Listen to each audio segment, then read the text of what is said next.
안녕하세요 여러분들. 제가 저번에 영상이 하나 끊어졌죠. 그래가지고 이 레오파드 에코를 키우실 때 조금 주의해야 될 모프가 있는지 그 내용을 하던 중에 느와르를 말하던 중에 끊어졌어요 여러분들.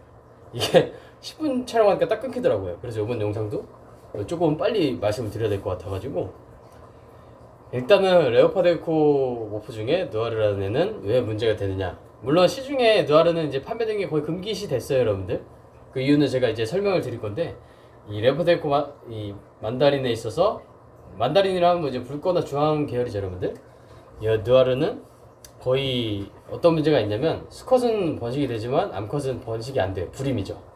그렇고 이제 눈이 좀 짝짝이가 되기도 하고, 물론 발색은 이쁘게 만들어주지만 건강 자체가 그냥 약한 개체라 보시면 될 것 같아요 여러분들. 이 문제점 때문에 친구들은 판매가 안 되는 거고, 만다린을 입양하실 때 조금은 주의해야 될 부분이 있기는 해요 여러분들. 근데 저희 나라 시장을 보면 어떤 구조냐면, 사실 이 느와르라는 부분에 대해서 약간 좀 불편한 진실이기 때문에 저도 사실 말하는 게 좀 조심스러워요 여러분들. 저도 만다린을 판매하고 이제 브리딩하는 사람 입장이기 때문에 어찌 보면 굉장히 조금 조심스러운 발언일 수도 있겠지만, 그래도 말씀을 드리는 게 훨씬 좋을 것 같아서 여러분들 말씀 드리는 거고요. 일단은 느와르가 어떤 모프냐면, 이 눈을 이쁘게 만들어지는 유전자 중에 하나예요 여러분들. 이클립스랑 별개로 이제 문아이라고, 이게 되게 달처럼 생긴 눈을 만들어지는 유전인자인데 열성 닌자예요 여러분들. 그래서 사실 이 친구는 만다린의 이제 개량 과정 중에서 태어난 모프인데, 사실 만다린을 발색을 업시켜주는 목적으로 만든 건 아니겠지만 만들다 보니까 그 친구가 그렇게 만드는 유전인자인 거예요. 그래서 어찌 보면 시초 만다린들은 대부분 느와르를 가지고 있다고 보시면 되고 여러분들, 뭐 사실상 같이 시작했다고 보시면 돼요. 만다린과 느와르의 그 역사는 그렇게 보시면 되고, 그렇기 때문에 제가 분양하는 아이들이나, 왜냐면 시조가 만다린이 느와르를 거의 가지고 있었기 때문에 많은, 왜냐면 초창기에는 여러분들 이 느와르라는 모프가 불임이거나 여러 가지 문제를 몰랐어요 여러분들. 왜냐면 어떤 거냐면 해외에서 막 느와르를 만들어냈잖아요 여러분들. 1세대 너무 이쁜 거예요. 너무 이쁘니까 이 친구들이 레몬도 비슷한 살이에요 여러분. 검증 교배도 안 해본 거죠. 암컷이 불임이라는 것도 이제 확인이 안 되고, 수컷은 생식 능력이 있었으니까 그냥 막 브리딩을 한 거예요 여러분. 그래서 활기급급했던 거죠. 신모프 만들어졌으니까.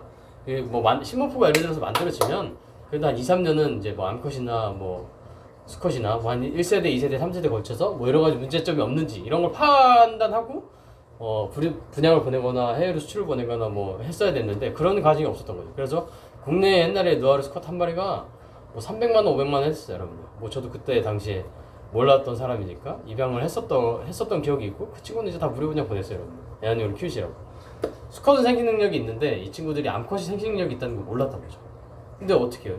이미 대한민국, 뭐 홍콩, 뭐 미국, 유럽 다 분양을 갖고 어떻게 했겠어요 우리 브리더들은? 그 비싼 느와르 수컷을 데려와서 다 붙였겠죠. 이 만다린 이쁜 애 만들려고 다 붙였겠죠. 이런 이유가, 이런 배경이 있었기 때문에 대부분의 만다린들은 느와르를 가지고 있거나 가지고 있을 확률이 높아요 매우. 사실 저희 나라도 만다린이라는 게 들어오기 시작한 게 거의 느와르가 만드는 그 시점이랑 비슷하거든요 여러분. 그 전에는 만다린이라고 하는 게 거의 없었죠 여러분. 임페르노 이런 점박이, 그런 붉은 계열이 주를 이뤘는데, 이 느와르라는 친구가 튀어나오면서 만다린이 같이 이제 개량되면서 된 거기 때문에, 사실 모든 만다린은 거의 포세인 느와르라고 보는 게 맞아요 여러분들. 그러니까 지금 현재 와서야 이제 암컷이 불임이니까 뭐 판매하지 말자 뭐 이런 암묵적인 룰도 있는 거고, 근데 이제 브리더들 입장에서 이제 거의 포세인 느와르니까 사실 조심스러운 거예요 이런 말씀을 드리는 게. 왜냐면 내가 분양하고 있는 애들도 포세인 느와르인데, 만약에 비주얼을 팔진 않을 테니까, 비주얼 느와르가 발현된 친구를 분양하진 않을 거니까 포세인 느와르 이렇게 했는데 만약 느와르가 나왔다, 이런 문제점이 있기 때문에. 근데 이거를 사실 뭐 저희 브리더 입장에서는 뭐 어떻게 보상을 해주기는 좀 어려운 방향이에요 여러분. 그러니까 한마디로 이제 업을 준비하시는 분들이나 뭐 브리더 분들이나 이 문제점을 저도 사실 어떻게 풀어나갈지 참 어려운 문제인데, 결국은 느와르 가능성을 배제하면서, 느와르 발현 가능성을 배제하면서 이제 퀄리티를 올려 나가야 되는데, 그게 정말 쉽지 않은 일이기도 하고, 그래서 이제 블랙브러드 크로스를 하면서 블랙브러드 만다린도 만들어보고, 이제 만다린 사이퍼도 만들고, 만다린 사이퍼는 그래도 어느 정도는 느와르에서 프리하니까요 여러분들. 아예 다른 사이퍼 그 자체로 느와르는 연관이 없는 모프거든요 여러분들. 그래서 그런 노력을 통해서 이제 느와르를 없애려고 하는 부분이 있는데, 아무래도 저도 시중에 파는 하이엔드 만다린이나 뭐 어떤 만다린도 포스앤 느와르를 가지고 있다고 분명히 말씀드린 거예요, 여러분들.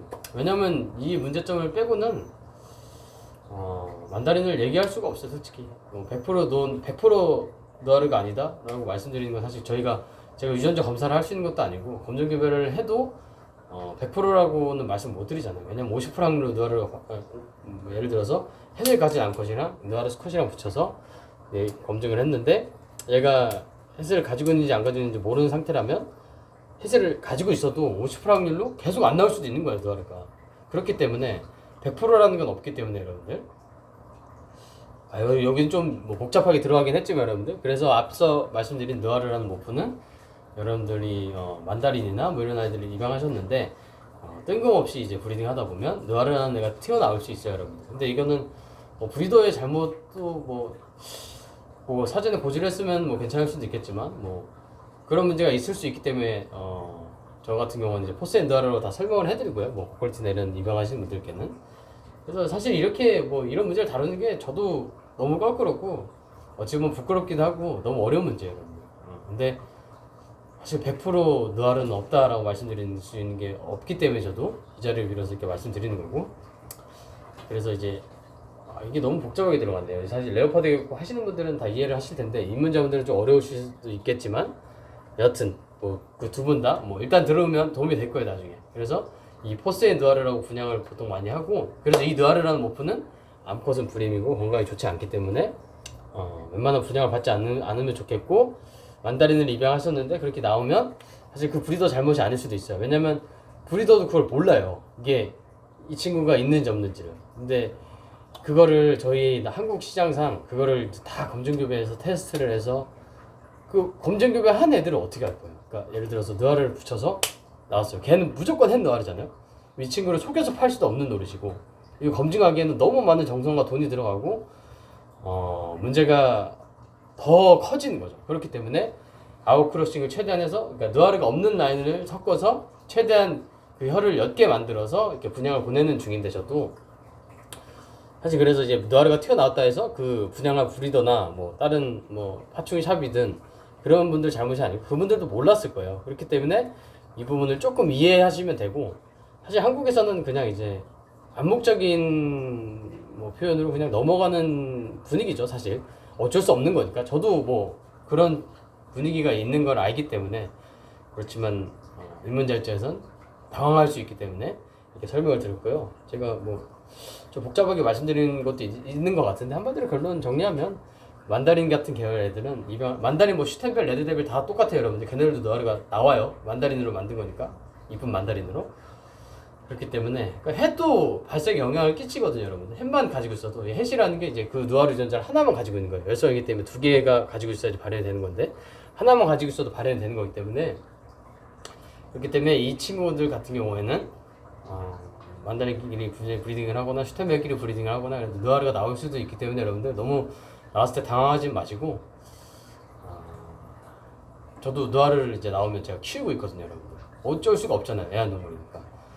사실 뭐 키우는 목적이 뭐 애완용일 수도 있고 뭐 투자 목적일 수도 있고 있는데, 이런 점을 아시는 거랑 모르시는 거랑 꽤 차이가 많이 나실 것 같아가지고 저도 좀 이게 너무, 저도 파는 입장인데 이런 문제를 사실 말을 안 해도 괜찮죠. 저도 말해서 굳이 좋을 게 있나요, 저도. 근데 그래도 입문하시는 분들에게는 이거를 좀 참고하시면 좋겠다 싶어서 사실 좀 껄끄럽지만 저도 좀 부끄럽기도 하고요. 말씀드리는 거고. 그러니까 만다린을 입양하셨는데 뭐지 그랬는데 느와르 같은 애들이 나왔다 하면 진짜 뭐 브리더나 샵이 잘못한 건 아니니까 그래도 그냥 뭐 그렇게 따질 것도 없겠네요. 뭐 누가 잘못을 따질 것도 아니고 그냥 그런 게 정상이다라고 그냥 말씀드리는 게 더 편할 것 같아요, 여러분들. 이게 정상적인 지금 상황이니까. 또 10분이 거의 다 돼가네요, 여러분들. 그래가지고 하여간 여러분들 정리하자면 느와르는 어디에서도 만다린이나 붉은 결에서는 튀어나올 수도 있는데 그 친구 암컷은 불임이고 뭐 여러 가지 건강상 이유가 있으니까 레오파드 코에서는 빠질 수 없는 모프기 때문에 혹시나 그 친구를 분양하는 분양가 나타나도 절대 입양은 하시면 안 되고요, 여러분들. 그 친구는 그래서 브리딩하는데 그게 나오면 뭐 사랑으로 잘 키워주시면 될 것 같아요, 여러분들. 그래서 10분이 다 돼가지고 여러분들 일단은 찍고 다음에 또 제가 영상을 찍겠습니다.